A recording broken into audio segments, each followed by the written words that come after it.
So on the last episode of ediTHORGIals, I talked about how Marvel had a problem. It was addicted to events, and I criticized them pretty heavily for this, but make no mistake, Marvel is doing some things well. It is doing some things that I applaud them heavily for, and it makes me so happy to be a Marvel fan. And one of those things is Marvel's dedication to diversity.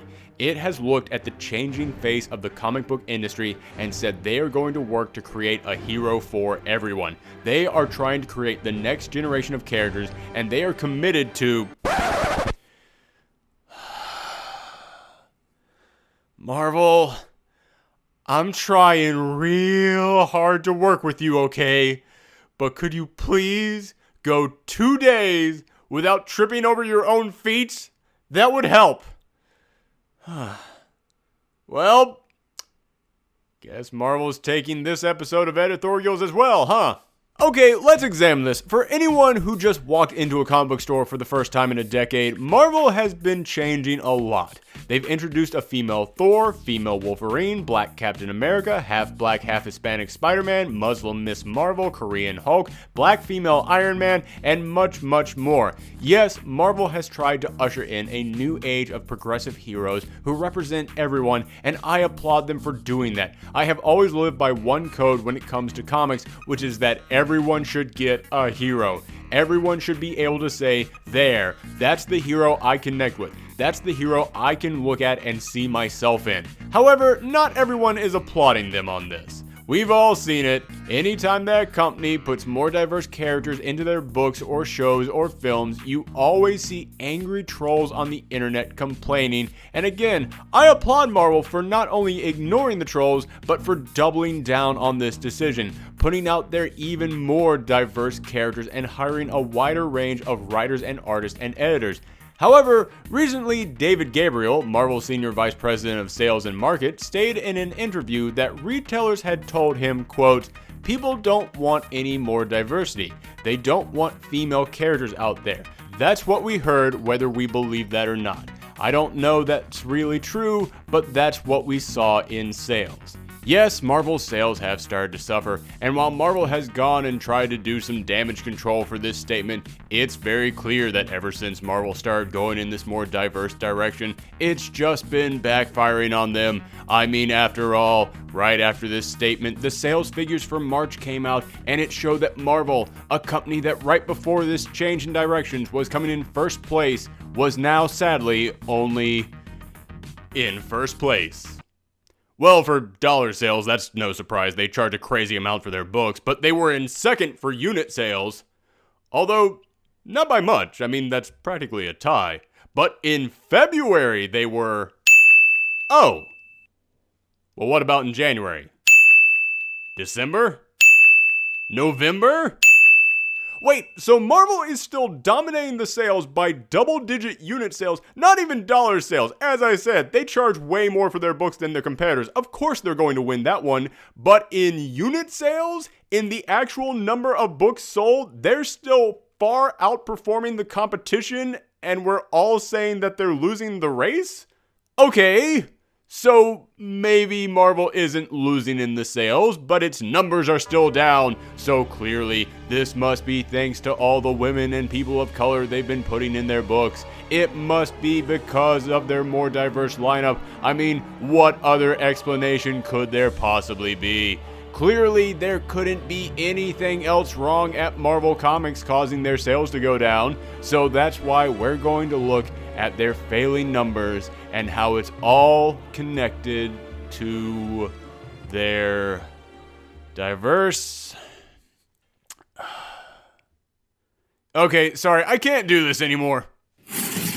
Hey everybody, it's me, Aaron. Hey, sorry to interrupt this video, but I was planning on continuing this whole charade a little bit longer of pretending like I was blaming diversity for Marvel sales, and then I was gonna flip the table on you later on in the video, but you're all smart, you know that's exactly what I was doing, so there's no point in continuing this.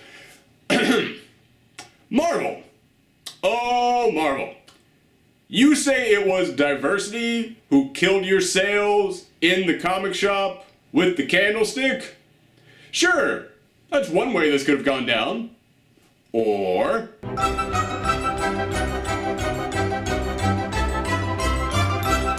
As he said, these complaints about diversity were coming from retailers, and do you know why retailers are complaining? Because they're retailers who sell paper reading materials in a day and age when that's not a thing anymore.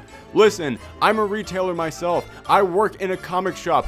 I understand that fear that any day now paper books just aren't going to exist. So when they see those sales figures dropping, they start looking for anyone to blame. And they're looking at you, Marvel, because you're the ones doing something different. Yes, boo Marvel! How dare you try to bring a new audience into my store? Don't you know that older comic fans are immortal and will never die or lose interest in the thing they've always read? If only you had just kept making the exact same books over and over again. And on some level, I understand their point. The older heroes do appeal to the older readers, and the older readers do still tend to buy physical books, and they make sure to flip through every single copy of it to make sure they get the perfect copy, because they believe that that issue will resell for hundreds of dollars if they can get it CGC'd and hold it around for 50 more years. Spoiler alert, it will not. Just buy the freaking book. Stop wasting everyone's time looking for that one perfect copy. Sorry, that is a very specific mini rant that not everyone out there is going to understand, but oh my god, did I need to get off my chest. However, the younger crowd, the one that is more interested in these new heroes, they buy digital books in way higher numbers.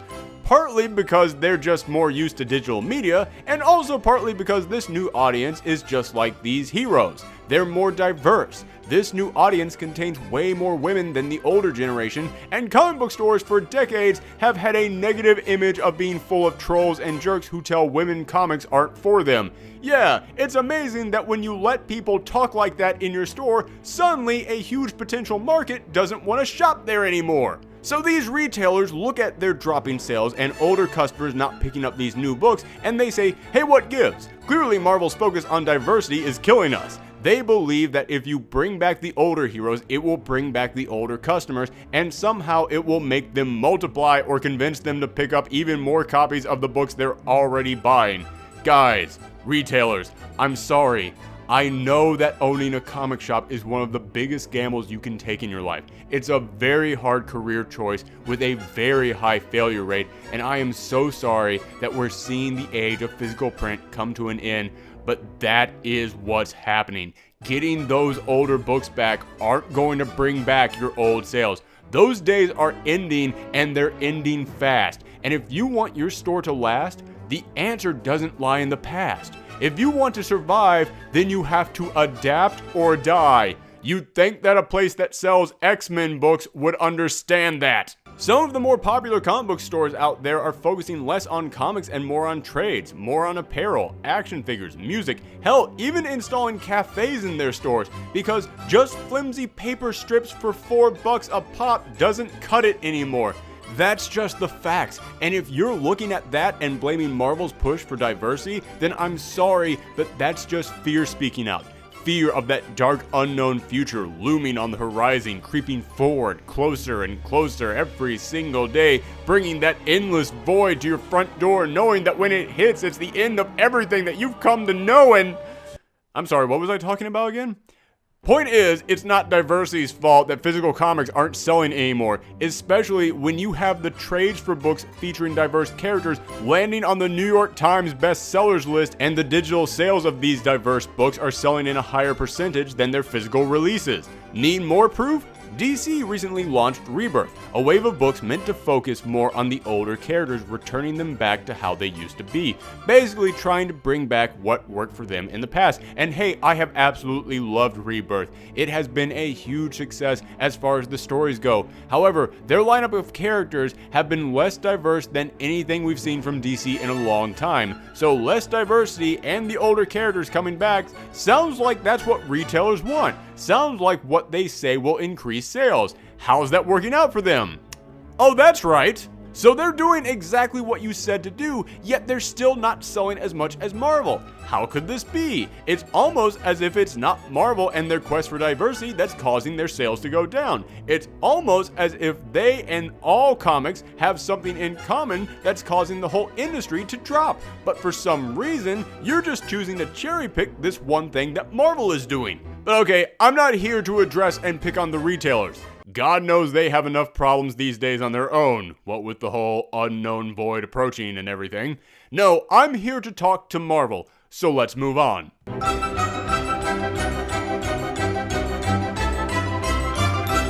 Marvel, you can't blame customers for not wanting to buy your books when your comics are $4 each and DC and many indie books are $3. I could buy 4 DC comics and it would be cheaper than buying 3 of yours. And here's something you'll need to remember for later, but people have limited amounts of income. They have to actually think about how they're going to divvy up whatever cash they have for recreation and fun. And if you told me I had to choose between buying 4 comics or 3, guess which one I'm instantly leaning towards. And I know people out there are going to say that many indie comics are slowly going up to $4, and starting this month, DC has started bumping up some of their books to $4 as well. So you have a point. These comics will now be on the same level as Marvel's books. They're cheap books. Yeah, Marvel, your average books are $4, but we're not stupid. We see what you're doing. Every single month, hell, every single week, you have multiple comics that are, quote, special extra size editions that you add only a few pages to, oftentimes being a side story written by a different person that in no way connects to anything and nobody was asking for, and you use that as an excuse to charge us $5, $6, $10.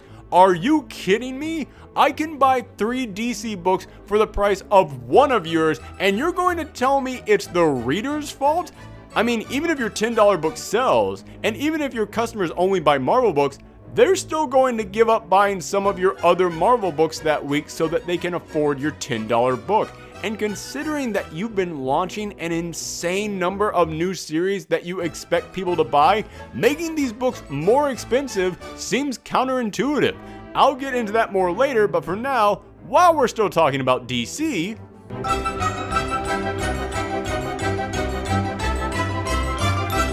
6 years ago, DC launched the New 52 and it dominated for a little bit. Then its sales spent the next 5 years plummeting. In fact, by the end of the New 52, their books were selling so poorly that people were actually asking what the future of that company might be.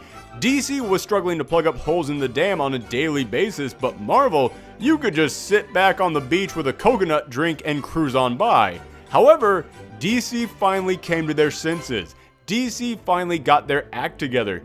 DC started Rebirth, a huge apology letter to everyone for the New 52, and started telling some truly great stories again that captured what people loved about their universe.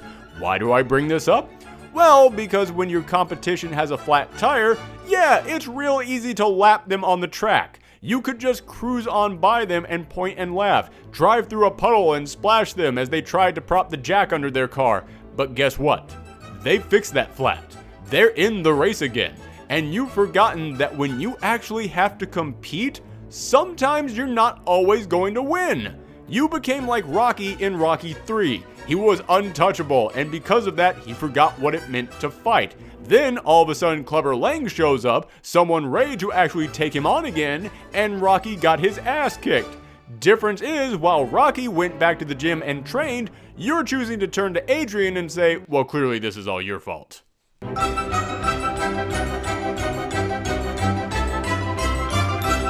As I said, the last editorials I did was on how Marvel was having too many events and all the problems being caused by that, so I won't repeat myself too much here, but there is something about these events that are indeed contributing to the low sales of your more diverse and newer characters. Many of your books featuring women, people of color, and other diverse characters tend to have more of an independent tone to them. They tend to be focused on getting readers who don't go for the typical huge events and crossovers and just want to read stories about characters uninterrupted. So why do you think it helps their sales if you come and interrupt them with huge events and crossovers? I'm not saying there aren't fans of big events and crossovers, but those fans don't give a crap about books like Miss Marvel, Kate Bishop Hawkeye, America, Moon Girl, etc. And there are fans of these more diverse characters, but the Miss Marvel fans hate that Carol Danvers is fighting Iron Man. The Kate Bishop fans hate that Clint Barton killed the Hulk. The America fans hate that Captain America is now a Nazi, and the Moon Girl fans hate that she now has to deal with the Inhumans fighting the X-Men. You want to do giant crossovers? Fine. You want to have more diverse books? Great. But for God's sakes, Marvel, stop getting your event chocolate in your indie peanut butter. Wait, scratch that.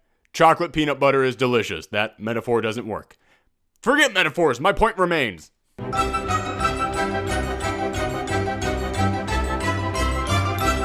Marvel, you're blaming audiences for not reading your new series, saying, quote, "We saw the sales of any character that was diverse, any character that was new, our female characters, anything that was not a core Marvel character, people were turning their noses up against." Marvel, remember earlier when I said that people had what we call a fixed income, meaning they can only spend so much on comics, and if a new comic comes out, then they have to stop and decide, do I want to buy this new comic and drop an old one, or not buy this new comic and keep reading the old ones? This is a choice most comic fans have to make every single week, so it's not that they're turning their noses up at a new character, it's that they literally can't afford to read all these new books without dropping old ones. Now, I know what you might be thinking, Marvel. Oh, but it's just one new book. You can at least check it out, right? One more book a month won't hurt. And to that I have to say, Marvel, do you realize how many new series you've put out? We're not talking about a new book a month. Since your all-new, all-different Marvel reboot in October 2015, you have literally launched over 100 new ongoing series. How the hell can you launch 100 new series and then tell fans, guess you don't want to read anything new?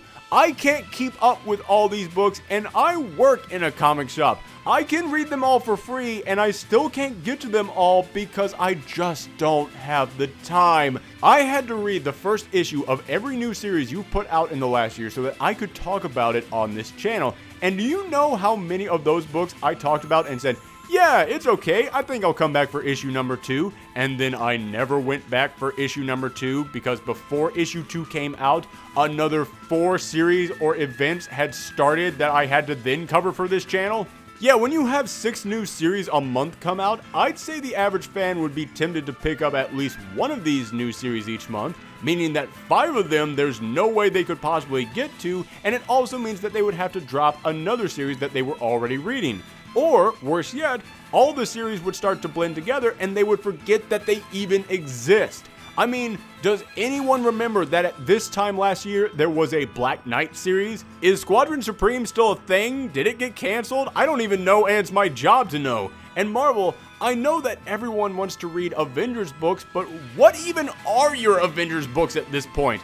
I actually really like Occupy Avengers and USA Avengers, but to all my casual comic fans out there, tell me, off the top of your head, what are these books about?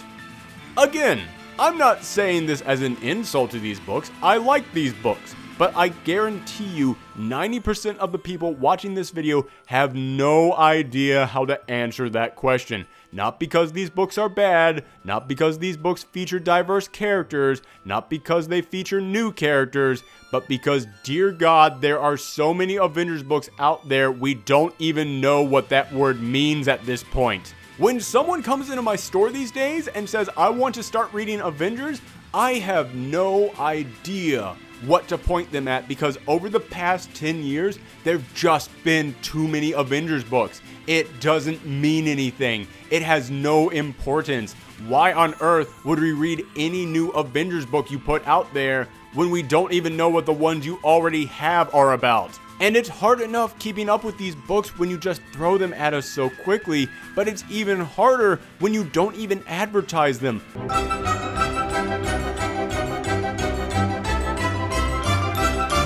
Marvel, you put out so many new books that many of them you just forget to talk about, and that's the most important thing about launching a new series. You have to keep people interested in the build up to the series. And that's next to impossible to do when every week there's something new to discuss from you. Here's an example of what I mean. Earlier this month, Black Panther and the Crew came out, a book that is being very well received by critics, but I can guarantee you right now, this book is getting canceled within a year. And it has nothing to do with it being a new book. It has nothing to do with it having a diverse cast. No, it has to do with the fact that you mentioned this book once 3 months ago, and then you didn't say squat about it for the past 10 weeks in the lead up to it. And you know why you didn't say anything about this? Because there were already 2 new X-Men books and a Punisher Deadpool series coming out on the exact same day that this book came out. And Deadpool always gets lots of attention, and for the past year you've been talking non-stop about how the X-Men are in trouble, but now they're coming back, so look out everyone, here comes the brand new X-Men Blue book, make sure that you pick that up, and as soon as you finish talking about the X-Men, you went right into, hey everyone, look out, Secret Empire is coming in, it's going to change the Marvel Universe forever, and don't forget a new Guardians of the Galaxy series featuring Baby Groot. Baby Groot! You talk about so many new series so often that many of your more diverse and newer series get buried under the mountains of hype being thrown in every direction from your PR department on a daily basis. I love the characters in this series. I really like the writer of this book, but I forgot this series was coming out until I walked into my store and saw it there on the shelf because I hadn't heard a peep out of you about it for 3 months because you had too many other things to talk about. Marvel, I want to applaud you for creating so many books, for giving us such variety and trying to make sure so many people have so many characters to enjoy, but you've launched so many books so quickly that you've turned your entire company into an Ouroboros eating its own tail. Screw competing with DC, Marvel, you're now competing with yourself.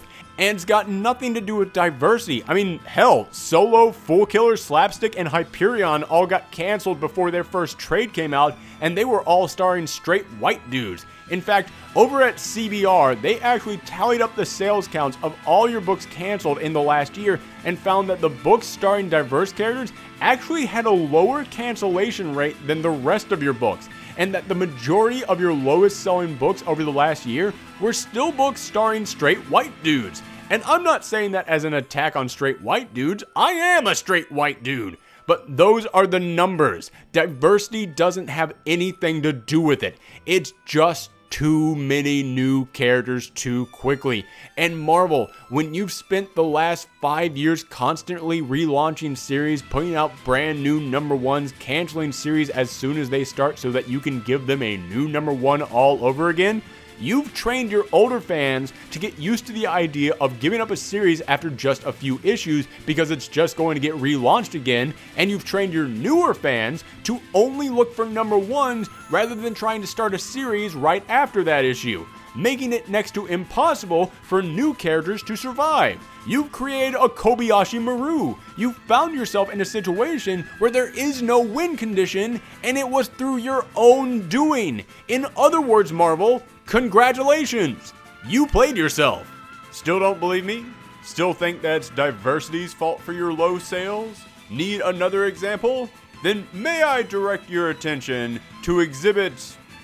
I don't even know what I'm up to at this point. H, I, L, I don't know. I've given you a lot of examples already. But this one happened just this week as I'm recording this, so I feel it's the best possible example of what I'm talking about. This week, the brand new Star-Lord series put out its final issue at issue 6. Yeah, that's a little bit shocking that that series ended so quickly. In fact, most people just assume that you meant for this to be a limited series. However, the editor of that book came out on Tumblr and clarified, no, this was canceled because of low sales. It was indeed supposed to continue. But why did it receive such low sales? Was it because of diversity? No, Star-Lord is, again, a straight white dude. Is it because the creative talent on this book wasn't very good? Actually, the artist and the writer were some of your biggest rising stars over at Marvel, both of whom have huge fan audiences, so no, that wasn't it. Was it because the book wasn't good? Actually, this book has been getting a lot of praise from critics, so it actually is pretty darn good. Is it because no one has heard of Star-Lord and he is too unknown? This dude has what is predicted to be the biggest movie of the year coming out in just 2 weeks. So it's not that nobody knew the character, it's not that he's a diverse character, it's not the talent that was working on the book, it's not the quality of the book. So why did nobody read this book? It's because you have so many books out there that the average comic book fan probably can only buy about 10 of them a month. And 5 of those books are books that you keep pointing at and going, these are the big important books. These are the ones that are going to shape the face of the Marvel Universe. So they go, okay, well, I guess I have to buy those ones. So that brings me down to 5. So I just don't have money to be spending on Star-Lord right now. And even the fans out there who can afford to buy more than 10 books a month, they forget that this book exists because you just stopped talking about it. A book that you put this big of a creative team on, you decide, screw it, throw it to the wolves, who cares? It doesn't need us to talk about it anymore. And even the fans out there who can afford more than 10 books a month and did remember that this book was coming out, they looked at it and said, yeah, this is the 3rd new ongoing Star-Lord series in that many years. Why should I pick this up? There's just going to be another Star-Lord series in a couple months. So when you have that many new characters coming out, of course most readers are going to just look at the characters they already know and stick with them, because at least they have some kind of a background on them to hold on to, some kind of an anchor, which brings me to...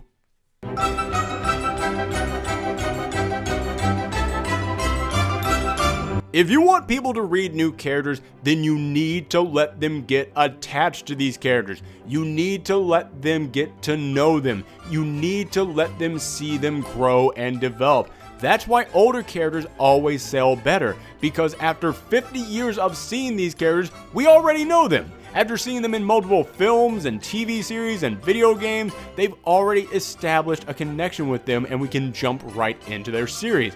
However, even beyond just launching so many new series, you're just moving your entire universe way too quickly for us to get connected to anything. And when you can't get connected to anything, then why on earth do I want to read anything?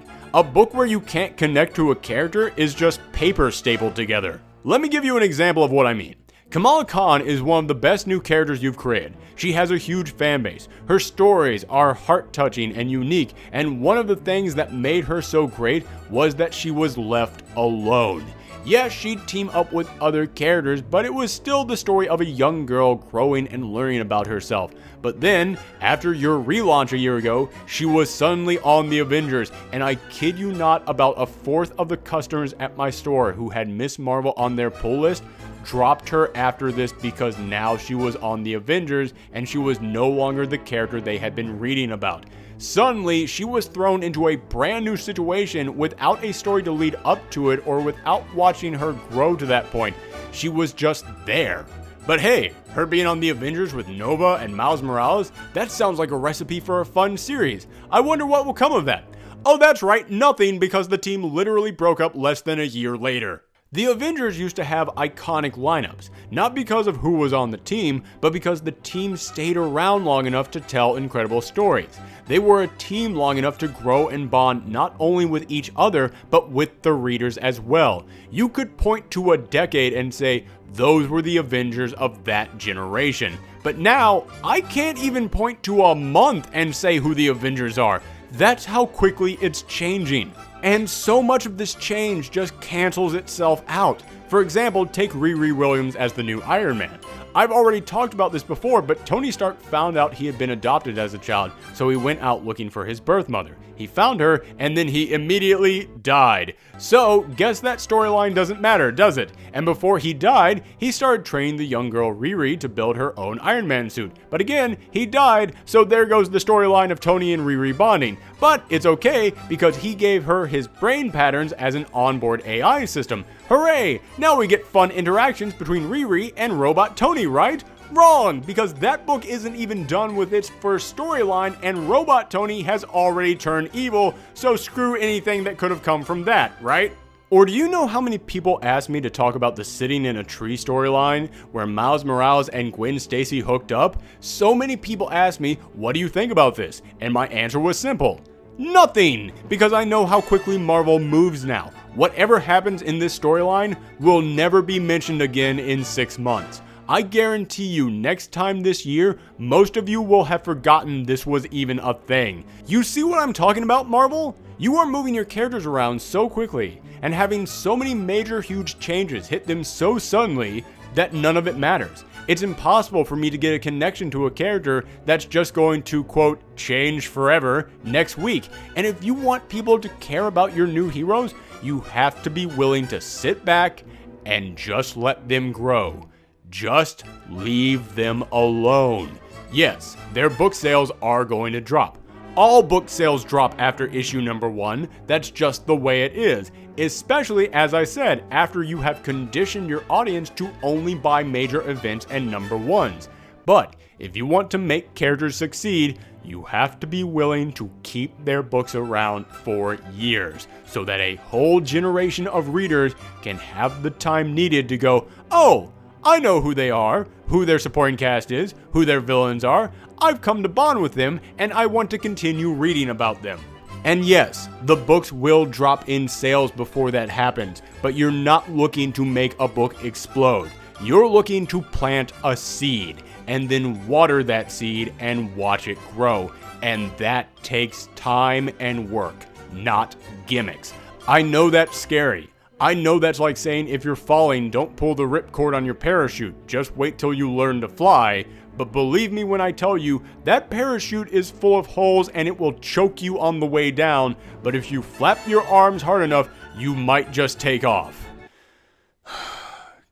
God, I am really running low on metaphors here. This video has been too long. So let's move into my final point, which is that I've lined up several reasons why it's not diversity, it's not women, it's not snobbish readers who are keeping your sales low. There are so many other reasons for it, but let's say you're right. Let's say it's female characters and diverse characters. Let's say you making more diverse characters is indeed the reason your books aren't selling. Well, to that I say my final point, which is, I don't give up. Some things are more important than money, Marvel. Your company is doing just fine. Not only do you still regularly sell more than your competition, but thanks to your overwhelmingly successful merchandise and, this, you're going to be alright. So even if your more diverse books weren't selling, which as I have said is not even close to the case, you are in a unique opportunity where you can actually say, yeah, screw it, let's just be awesome anyways, no matter how things sell. And make no mistake, creating more heroes for everyone out there, is awesome. Sure, sometimes you don't introduce them in the best way or you mishandle something here or there, but the intention is still good, and it's having positive impacts around the comic book world. You say retailers are telling you these books aren't selling? Well, allow me, as a retailer, to say I have seen so many more women come into my store since you started putting out more female heroes. I have so many more women with pull lists in my store where they come in every single month with a full stack of books to buy, all starring female heroes, and that is largely thanks to you and this push for more diversity. And they're not just picking up these books, they're excited about them. I have seen an enthusiasm in my store for these books that I haven't seen for any big massive event or crossover. I have seen so many new young readers come in asking for Moon Girl and Miss Marvel. I have seen mothers bring their children to my shop, and then the mothers themselves lose their minds when they see this cover to Spider-Woman and they realize there's a mother superhero. I literally had a woman grab this comic and go up to her husband and shout, "There's a pregnant superhero! I can't believe this! This is amazing!" I have a lesbian Latina woman who follows me on Tumblr who tells me that America Chavez is the only reason she's still reading comics, and you better believe she picked up issue 1 of her new series. And do you know how many black women in my store have come in to buy the new Iron Man series, and not just buy it, but buy multiple copies of it because they want to hand hand it out to everyone they know. That's something I've never seen in my store, and it's amazing and it's important. Yes, you have a problem with how many new characters you introduce. Yes, you have a problem with how you introduce them, but I will gladly point the finger at Hyperion, Solo, Slapstick, Fool Killers, and Black Knight before I point the finger at Mockingbird, Patsy Walker, and Moon Girl, because at least those books did bring in new readers who were excited and wanted to read more. So your choice is hit the panic button because things aren't going as smoothly as you'd hope and undo all the good you've built up, or you could continue to keep giving everyone out there a hero. You could continue to be the company that says, we care about the future, about giving young boys and girls of every race a character that can represent them. You could continue to be special, to be new, to actually have a purpose and be important. You can choose to still matter, because even though I've hated so much of what you've done over the past year, I still have to tip my hat to you for everything you've done right. Do not take that away because you had a mild freakout and decided that vague warnings you saw on a message board on the internet were more accurate than actual numbers. And speaking of actual numbers, I went over a few pieces of data here, but there are so many sales figures that don't match what Marvel says at all that there is no way I can list them. But I did mention a breakdown that was done over at CBR by Charles Hoffman. So in the description below, I am going to link you to that article, which goes into extensive detail about what books are and are not selling at Marvel. I highly advise that you guys check it out. And speaking of checking things out, thanks for checking out today's video. This one took a lot out of me, so I'm just going to wrap up quickly by saying if you want to see more videos about everything from the world of geekery, whether it be comics, games, movies, whatever else we cover on this channel, then hit that subscribe button and share this video around the web. It's the best way to help this channel grow. And as I said, I worked long and hard on this one, so I'd really appreciate it. Thanks again, everyone. Come back next time.